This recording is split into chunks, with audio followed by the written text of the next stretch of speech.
ክርስቲያኖ ሮናልዶ ከአልናስር ጋር ሊለያይ ይችላል እየተባለ ነው። እንግዲህ ኮንትራቱ በዚህ ክረምት ይጠናቀቃል። እስካሁን ድረስ ስለ አዲሱ እየተወራ አይደለም። ምናልባት ክለቡን ሊለቅ ይችላል። እዚያው በሳውዲ አረቢያ ወዳሉ ሌሎች ክለቦች ሊዘዋወር ይችላል የሚሉ ለዚህ አስተያየቶችም እየወጡ ይገኛሉ። ምናልባት ወደ አልሂላል የሚል ዜና ነው በስፋት እየተነሳ የሚገኘው። ይሆናል የሚል እድሉ በጣም ጠባብ ነው። ምክንያቱም ተቀናቃኞች ናቸው። የዋንጫው ቲም አልሂላል ነው እንደሚታወቀው፣ ተደጋጋሚ ዋንጫዎችን እያሸነፈ ያለው እሱ ነው። ግን ምናልባት እንግዲህ ከአልናስር ጋር ያለው ትስስር ከፍ ያለ ነው። ሮናልዶ ወደ ሳውዲ አረቢያ እሱ ነው ቀድሞ ሄደው፣ ሌሎች ኮከቦች እሱን ተከትለው መጥተዋል እና ሁሉም ነገር ያደረገው በዚያ ስለነበር ወደ አልሂላል ወደ ተቀናቃኛቸው ይሄዳል ተብሎ አይታሰብም። ግን በጭምጭምታ ደረጃ ሮናልዶን በተመለከተ የሚነሳው እሱ ነው። ከዚያ ውጪ አርሰናልን በተመለከተ ከትናንትና በስቲያ በነበረው ጨዋታ ላይ በተለይ የማጋላያሽ ጉዳት ለብዙዎች አሳሳቢ ሆኗል። እስካሁን ድረስ ለምን ያክል ጊዜ ከሜዳ ይርቃል የሚለው የተረጋገጠ መረጃ ክለቡ አላወጣም። ቼልሲን በተመለከተ ዛሬ ቼልሲ ጨዋታውን ያደርጋል፣ እናነሳለን። ትናንትና ምሽት የነበሩ የእንግሊዝ ፕሪሚየር ሊግ ውጤቶችን እናንሳ። ሊቨርፑል በመርሲሳይድ ደርቢ ኤቨርተንን 1-0 አሸንፏል። ዲያጎ ጆታ የማሸነፊያውን ግብ ለሊቨርፑል አስቆጥሯል። በሁለተኛው አጋማሽ የመጀመሪያው አጋማሽ ሊቨርፑል ደካማ ነበር። ያን ያክል አስፈሪ ቡድን አልነበረም። እንዲያውም የተሻለ የነበረው በመጀመሪያው አጋማሽ ኤቨርተን ነበር። የቀረቡ የግብ ሙከራዎች ነበሩት። ከዚያ ውጪ ቤቶ ግብ አስቆጥሮ በቪኤአር ውሳኔ ከጨዋታ ውጪ በሚል ተሽሮበታል እና ሁለቱ ክለቦች ሲገናኙ ይታወቃል። እንግዲህ ጥሩ ደርቢ ነው እና ደግሞ ኤቨርተን በጣም ደካማ ሆኖ በሚያገኝበት ሰዓት እንኳን ለሊቨርፑል ባያሸንፍም ግን ቀላል ተሸናፊ አይሆንም። ጥሩ ፉክክር አድርጎ ነው የሚሸነፈው ብዙ ጊዜ። ትናንትናም ተሸናፊ ሆኗል። ያለፉት ተከታታይ ጨዋታዎቹ ጥሩ ስለነበሩ ኤቨርተን በሚገባ ይፈትናል የሚል ግምት ነበር እና ደግሞ የመጀመሪያውን ዙር ጨዋታቸውን 2-1 ነበር ያጠናቀቁት። ያ መጥፎ ኤቨርተን ነበር እንዲያውም ያኔ። ትላንትና ምሽት ግን ሊቨርፑል አሸንፏል። ጨዋታውን ፊልድ ላይ ነበር። ሁሉ ነገር በቀላሉ የተወጣው ጨዋታ ነበር። በተለይ በሁለተኛው አጋማሽ የቪኤአር ጣልቃ ገብነት ነበር የጆታ ጎል ከተቆጠረ በኋላ እና አርኔ ስሎት የቪኤአርን ጣልቃ ገብነት አልወደድኩትም የሚል አስተያየት ሰጥቷል ከጨዋታው መጠናቀቅ በኋላ። ግን ያዳናቸው ቪኤአር ነው እነሱንም፣ ምክንያቱም ቤቶ ግብ አስቆጥሮ ነበር እንዳልኩት በመጀመሪያው አጋማሽ 20ኛው ደቂቃ ላይ። ስለዚህ ቪኤአር ባይኖር ምናልባት የእነሱም ጎል በቀጥታ ሊጸድቅ ይችል ነበር። ግን የቤቶም ግብ አይሻርም ነበር። ምናልባት ጣልቃ የሚገባበት ወይ የሚፈጸምበትን መንገድ ካልሆነ በስተቀር ተጠቃሚው እሳቸው ናቸው በትናንትናው ጨዋታ። ከዚያ ውጪ 74 በመቶ ቋስ ቁጥጥር የበላይነት ነበረው ሊቨርፑል። በግብ ሙከራዎችም የተሻለው ቡድን እሱ ነበር። 17 የግብ ሙከራዎችን አድርጓል። ኤቨርተን 5 የግብ ሙከራዎችን ነው በትናንትናው ጨዋታ ያደረገው። በቅርብ ከተመለከትነው ኤቨርተን ደካማ ኤቨርተን የትናንትናው ነበር ብሎ ማንሳት ይቻላል በአንጻራዊነት። ከዚያ ውጪ አንድም ኢላማውን የጠበቀ ሙከራ አላደረገም ትናንትና በቪአር ከተሻረው ኳስ ውጪ። ሊቨርፑል 3 ኢላማቸውን የጠበቁ ሙከራዎችን ያደረገው። ምናልባት ይሄም በቂ ላይሆን ይችላል እንደ ቡድን ካየነው። ሊያስቆጥር የሚጠበቅበት የግብ መጠንም በቅርብ በፕሪሚየር ሊግ ካየናቸው ጨዋታዎች ዝቅተኛው የትናንትናው ነበር። 2 ግብ እንኳን የሞላ እንዲያው የኤክስፔክትድ ጎልስ አልነበረውም ትናንትና በዚህ ጨዋታ ላይ። ሊቨርፑል ግን የዋንጫ ቡድን እንዲህ ነው አንዳንዴ እና አሸንፎ ወጥቷል። የትናንትናውን ጨዋታ የመሪነት ልዩነቱን ወደ 12 ነጥቦች ከፍ አድርጓል። ከዚያ ውጪ ኤቨርተን እንዳልኩት ላለፉት ጨዋታዎች ሳይሸነፍ ቆይቶ ነበር። ከ9 ጨዋታዎች በኋላ ነው ትናንትና የተሸነፈው። ዲያጎ ጆታን በተመለከተ ከጥር ወር በኋላ የመጀመሪያ ግቡም ነው ለሊቨርፑል ትናንትና ያስቆጠረው። ብዙ ጨዋታዎች በጉዳት ምክንያት እንደሚያልፉት ይታወቃል። ቦርንመዝ ትናንትና በኢፕስዊች ተሸንፏል 2-1 በሆነ ውጤት። ይህንን ያሰበ ማንም ሰው ያለ አይመስለኝም።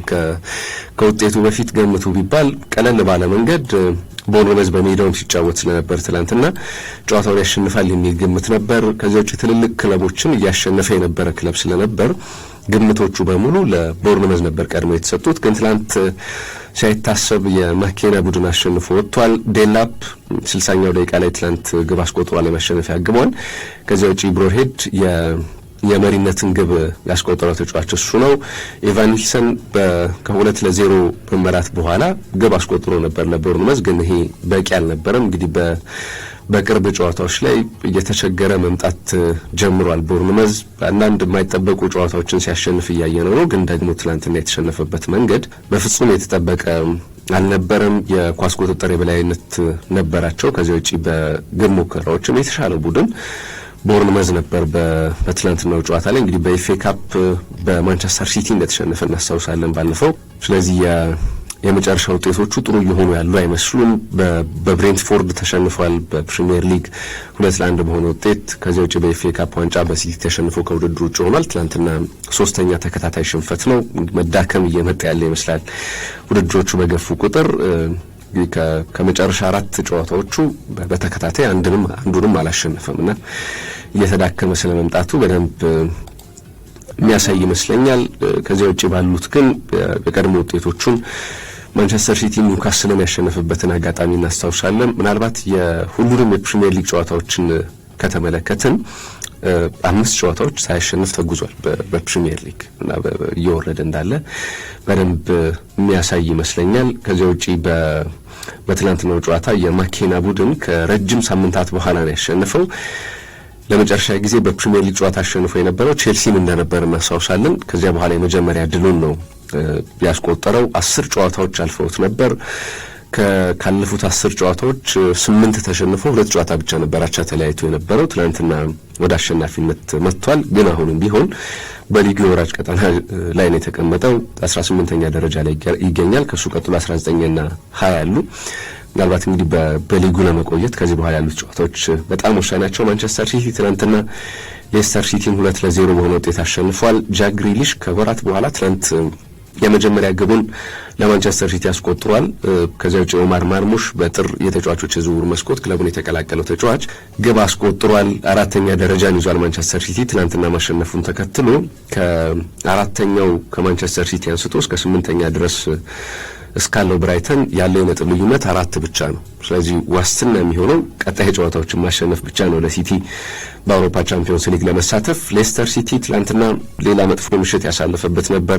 17 ጨዋታዎች ሆነውታል አሁን ለመጨረሻ ጊዜ ካሸነፈ። ከመጨረሻ 17 ጨዋታዎቹ 15ኛ ሽንፈቱ ነው የትላንትናው። 2 ጨዋታዎችን ብቻ ነው ያሸነፈው። በጣም መጥፎ ጉዞ እያሳለፈ ነው የሚገኘው።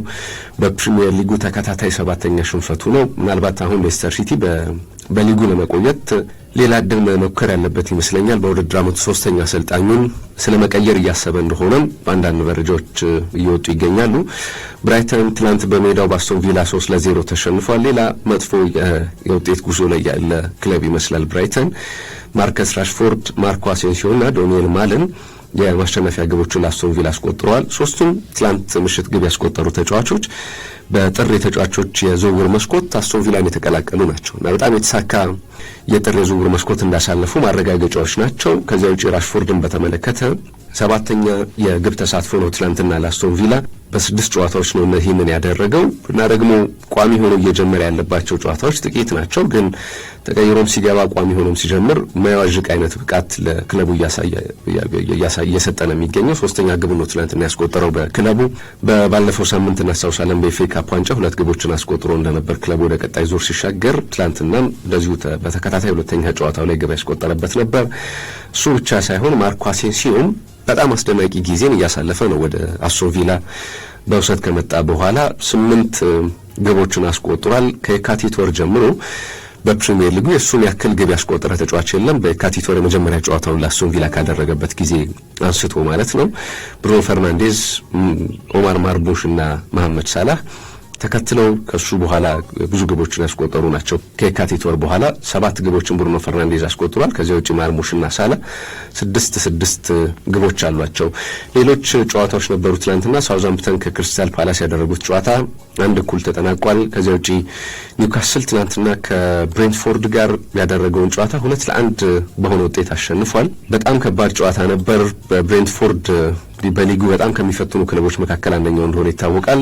አሌክሳንደር አይዛክ ትላንትና ግብ አስቆጥሯል። ከዚያ ውጪ ሳንድሮ ቶናሊ ሌላኛውን የአስቶን ቪላ ግብ ያስቆጠረው ተጫዋች እሱ ነው። ብሬን ቦሞ እንደተለመደው ትላንትና ለብሬንትፎርድ ግብ አስቆጥሯል። አሁን በቶፕ 4 ለማጠናቀቅ ፉክክሩ በጣም ጠንከር ብሏል። ኒውካስል 5ኛ ደረጃ ላይ ነው። ከማንቸስተር ሲቲ ጋር ያለው የነጥብ ልዩነት 1 ብቻ ነው። ስለዚህ የቻምፒዮንስ ሊግ ቦታን የማግኘት እድል ካላቸው ክለቦች መካከል አንደኛው እሱ ነው። ግን የዛሬ ምሽት ቼልሲ ይጫወታል እና እሱ የሚያሸንፍ ከሆነ ደግሞ ደረጃውን ለመልቀቅ ይገደዳል አሁን ያለበትን ደረጃ እና በጣም አጣብቂኝ መርሃ ግብሮችን ነው በፕሪሚየር ሊግ እየተመለከትን የምንገኘው። ዛሬ በለንደን ደርቢ ቼልሲ ከቶተንሃም ይገናኛሉ። በጣም ወሳኝ ጨዋታ ነው ለሁለቱም ክለቦች። እንዳነሳሁት ቅድም ቼልሲ ደረጃውን ማሻሻል የሚችልበት እድል አለው። ቶተንሃም በጣም ያሽቆለቆለ ጉዞ ላይ ነው የሚገኘው። ምሽት 4 ሰዓት ላይ ይገናኛሉ ሁለቱ ክለቦች። እርስ በርስ ያላቸውን ግንኙነት በተመለከተ ባለፉት በተከታታይ ባደረጓቸው 12 ጨዋታዎች ቼልሲ የበላይነት አለው። ከመጨረሻ 12 የእርስ በርስ ግንኙነቶች አንድ ጨዋታ ብቻ ነው በቶተንሃም የተሸነፈው። ስለዚህ በጥሩ ፎርም ላይ ሆኖ ይህንን ጨዋታ ያከናውናል። ከዚያ ውጪ የተከታታይ 3 ጨዋታዎችን ደግሞ አሸንፏል ቶተንሃምን። የመጨረሻ 3 ጨዋታዎችን ውጤት እንኳን ከተመለከተም በድምሩ 10-4 በሆነ ውጤት ነው ቼልሲ ያሸነፈው። ስለዚህ ጥሩ ፎርም ላይ ሆኖ ከበርስ በርስ ግንኙነት ማለት ነው የዛሬውን ጨዋታ ያከናውናል። ምናልባት በሁለቱም ክለቦች በኩል በርከት ያሉ የጉዳት ዜናዎች አሉ። ምናልባት ለቶተንሃም በዚህ የውድድር ዓመት መቸገር የተጫዋቾች ጉዳት ትልቁን ቦታ ይወስዳል። በዛሬ ምሽቱ ጨዋታ ላይ የማይጠቀማቸው ተጫዋቾች አሉ፣ ግን በቼልሲ በኩል የሚመለሱ ተጫዋቾች ይጠበቃሉ። ከጉዳታቸው የሚመለሱ ተጫዋቾች አሉ። ስለዚህ እነሱ ነገሮችን ሊቀይሩ እንደሚችሉ ይታሰባል። ምናልባት የኒኮላስ ጃክሰን በቋሚ 11 ውስጥ መጀመር አጠራጣሪ ነው። በዛሬው ጨዋታ ላይ ግን ልምምድ ጀምሯልና እንዲህ አይነት ነገሮችን በቅርብ እየተመለከትን ነው። በደንብ እንዳጣው ደግሞ ግልጽ ነው፣ የሚታይ ነው እና ኮል ፓልመር በተመሳሳይ ሌላ ጉዳት ላይ ያለ ተጫዋች ነው። እሱም በዛሬው ጨዋታ ላይ ስለመሰለፉ ማረጋገጫ አልተሰጠም። በቼልሲ በኩል ኖኒ ማዱዌኬ እነዚህ የቅርብ ጨዋታዎቻቸው ላይ ያልነበረ ተጫዋች ነው። እሱም በቼልሲ በኩል ይሰለፋል የሚል ማረጋገጫ የለም። አጠራጣሪ የሆኑ ተጫዋቾች ናቸው። ግን ደግሞ እንደማይሰለፉ የተረጋገጡ ተጫዋቾች አሉ። ሚካኤል ሙድሪክ፣ ማርክ ጉዬና ኦማር ካሊማን በዛሬው ጨዋታ ላይ በቼልሲ በኩል የማይሰለፉ የቼልሲ ተጫዋቾች ናቸው። በቶተንሃም በኩል ኩሉሴቭስኪ፣ ዳንሶ፣ ሪቻርልሰን እና በርግቫል በዛሬው ጨዋታ ላይ መሰለፋቸው አጠራጣሪ ነው ተብሏል። በቶተንሃም በኩል ምናልባት ራዱ ድራጉሺን ሙሉ በሙሉ በኤሲኤል ጉዳት ምክንያት በዚህ ጨዋታ ላይ የማይሰለፍ ተጫዋች ነው። ስለዚህ ከጉዳት የሚያገኟቸው ወይም አጠራጣሪ ያላቸው ተጫዋቾች የሚመለሱ ከሆነ ለሁለቱም ክለቦች ልዩነት መፍጠር የሚችሉ ተጫዋቾች ናቸው። ቶተንሃምን በተመለከተ በሊጉ 14ኛ ደረጃ ላይ ነው የሚገኘው። በጣም እየተቸገረ ነው የሚገኘው። ስለ ማንቸስተር ዩናይትድ መጥፎ የውድድር ዓመት እያነሳን ነው፣ ግን ቀጥሎ የሚመጣው ክለብ ቶተንሃም ነው። ምናልባት የውድድር ዓመቱ ሲጀመር ሁለቱም ክለቦች በቶፕ 4 እንዲገኙ የሚጠበቅባቸው እና ባለፈው ዓመት ደግሞ ቶተንሃም በጣም ጥሩ ጊዜን አሳልፎ ስለነበር ከአንጅ ፖስቴኮግሉ ጋር ጥበቃዎች ነበሩ፣ የተሻለ ጊዜን ያሳልፋል የሚል እሳቸውም የውድድር ዓመቱ ከመጀመሩ አስቀድመው በሁለተኛ ዓመቴ በሄድኩባቸው ክለቦች ሁሉ የሆነ ዋንጫ አሳካለሁ፣ ስለዚህ ከቶተንሃም ጋርም እንደዚህ ያሰማኛል የሚል አስተያየታቸውን ሰጥተው ነበር። እንዲያውም በቅርብ ያንን አስተያየታቸውን ተከትለው ይጸጸቱ እንደሆነ ተጠይቀው ነበር እና አይ በፍጹም አልጸጸትም በሰጠውት አስተያየት፣ ምክንያቱም ይሄ የውድድር ዓመት እንደ ክለብ ያሰብንበት ቦታ ላይ የተገኘንበት አይደለም። ትልቁ ምክንያት ጉዳት ነው። ስለዚህ በፍጹም ልጸጸት አልችልም የሚል አስተያየታቸውን ሰጥተዋል። ለሁሉም ዛሬ በደርቢ ጨዋታ ይጫወታሉ። ከሜዳቸው ውጪ ነው ጨዋታው የሚደረገው በስታንፎርድ ብሪጅ። ከባድ ጨዋታ እንደሚሆን ይታሰባል። ግን ደግሞ የትኛውም የደርቢ ጨዋታ ባለሽ ጠንካራ ተጫዋቾች ብቻ የሚለካ አይደለም። መንፈሱ ራሱ በጣም የተለየ ስለሆነ እንደዚህ አይነት ፉክክር ያሳየናል ተብሎ ይታሰባል። ቶተንሃም በስፔን የኮፓ ዴላሬ ግማሽ ፍጻሜ ጨዋታ ትናንትና ምሽት ተደርጎ ነበር። ባርሴሎና ወደ ፍጻሜ ማለፉን አረጋግጧል።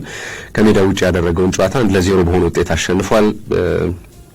ምናልባት የትናንትና ምሽቱ ጨዋታ ለአትሌቲኮ ማድሪድ የዋንጫ ተስፋ ካለው በሆነ ውድድር ላይ የሚያሳይበት ነበር።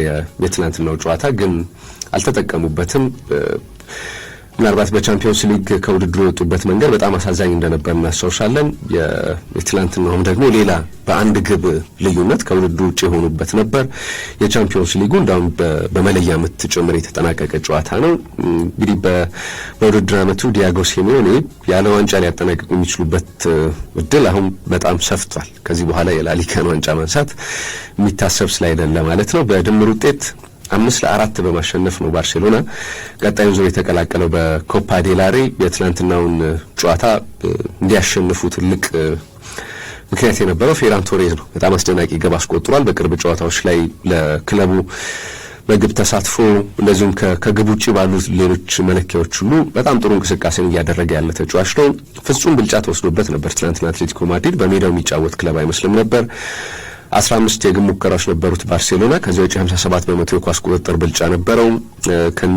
ከ15 የግብ ሙከራዎቻቸው 5ቱ ኢላማቸውን የጠበቁ ነበሩ። አትሌቲኮ ማድሪድ አንድም ኢላማውን የጠበቀ የግብ ሙከራ ሳያደርግ የወጣበት ጨዋታ ነው። በዚህ ውድድር ዓመት ኢላማውን የጠበቀ የግብ ሙከራ ሳያደርግ የወጣበትን ጨዋታ አላስታውስም። የትናንትናው ግን በሜዳው እንደተጫወተ ክለብ በጣም ደካማ ነበር። ምናልባት ከውድድር ውጪ መሆናቸውም የሚገባ የሚያስብል አይነት ውጤት ነበር ትናንትና የተመዘገበው። የፍጻሜው ጨዋታ የሚሆነው ከሪያል ማድሪድ ጋር ነው። ስለዚህ ኤል ክላሲኮን በኮፓ ዴል ሬይ ፍጻሜ እንመለከታለን። በዚሁ በሚያዚያ ወር ነው የፍጻሜው ጨዋታ የሚደረገው። በእኛ በሚያዚያ ወር በ18 ይደረጋል። እንግዲህ ቅዳሜ ነው የሚደረገው። ሴቪያ ላይ በስታዲዮ ዴላ ካርቱያ የሚደረግ ጨዋታ ነው። ሁለት በጣም ትልቅ ባላንጣዎች የሚገናኙበት እና ደግሞ በውድድር ዓመቱ ብዙ ተከታታይ ጨዋታዎች ላይ እየተገናኙ ነው። በዚህኛው ውድድር ዓመት በፍጻሜ ጨዋታ በዚህ ውድድር ዓመት እንግዲህ እናያቸዋለን። ባለፈው እናስታውሳለን ባርሴሎና በደርሶ መልስ አሸንፎታል ሪያል ማድሪድን። ስለዚህ በዚህ የውድድር ዓመት የበላይነቱን ያስቀጠለው እሱ ነው። የፍጻሜው ጨዋታ እንዴት ይሆናል የሚለው ሌላ የሚጠበቅ ነው። በኮፓ ኢታሊያም ትናንት የግማሽ ፍጻሜ ጨዋታ ነበር። ኤሲ ሚላን ከኢንተር ያደረጉት ጨዋታ በእኩል ውጤት ተጠናቋል። 1-1 በሆናቸው ውጤት ታሚ አብርሃም ለኤሲ ሚላን፣ ቻላኖግሉ ለኢንተር ሚላን በጣም አስደናቂ ግብ አስቆጥሯል። ትናንትና ከሳጥን ውጪ የቀድሞ ክለቡ ላይ ነው ግብ ያስቆጠረው። ደስታውን የገለጸበት መንገድ የተለየ ነው። ኢንተር ሚላን ለጣሊያን ክለቦች በጣም አስቸጋሪ ሆኗል። አሁን የቀድሞ ዩቬንቱስ አይነት መልክ እየያዘ መጥቷል። በብዙ ነገሮች ክለቦች እሱን ለማሸነፍ እየተቸገሩ እያየናቸው ነው። በእድሜ የገፉ ተጫዋቾች አሉበት። በጣም የተለየ ስብስብ ነው ልንለው አንችልም፣ ግን ሊጉን በጣም የተላመዱ ተጫዋቾች ናቸው እና የአሰልጣኙን ብልሃት አሁን ላለበት ውጤት ትልቅ አስተዋጽኦ አለው። ሴሪያውንም እየመራ ነው። ስለዚህ የሁለትዮሽ ዋንጫ ለማሳካት ነው የሚጫወተው። በአሸናፊዎች አሸናፊ ዋንጫ ፍጻሜ ተገናኝተው እንደነበር እናስታውሳለን። ያንን ጨዋታ ኤሲ ሚላን ነበር ያሸነፈው። አሁን በሌላ ዋንጫ ጨዋታ ተገናኝተዋል፣ በቀድሞ ዋንጫ በሚደረግ። ስለዚህ ከውድድሩ ውጪ ለማስወጣት ለመበቀል የመልሱ ጨዋታ ይጠብቃል። ፌነርባቼ ከጋላታ ሰራይ በቱርክ ትናንትና ምሽት ተገናኝተው ነበር። በቱርክ ሱፐር ሊግ ጋላታ ሰራይ 2-1 በሆነ ውጤት ይህንን ጨዋታ አሸንፏል። ብዙ ዝግቦች ነበሩት። አንደኛው ነገር መቼም ጆዜ በየሄዱበት አጀንዳ መፍጠር ይወዳሉና ትናንትና ምሽትም ኦካም ቡሩክን የጋላታ ሰራዩን አሰልጣኝ አፍንጫ ከኋላ ሄደው ለመጎተት ጥረት ሲያደርጉ ታይቷል እና ቡሩክ በሜዳ ላይ ወደቀ። ብዙ ግርግሮች ተፈጠሩ። በኋላ እንዲያውም 3 ቀይ ካርዶች ሁሉ ተመዘው ነበር በዚህ ጨዋታ ላይ። ጨዋታው ከተጠናቀቀ በኋላ የቱርክ እግር ኳስ ፌዴሬሽን የጆዜ ድርጊት ከእግር ኳስ ስነ ስርዓት ያፈነገጠ ነው፣ ስለዚህ ምርመራ እናደርግባቸዋለን ብለዋል። ሌላ የጨዋታ ቅጣት ሊጣል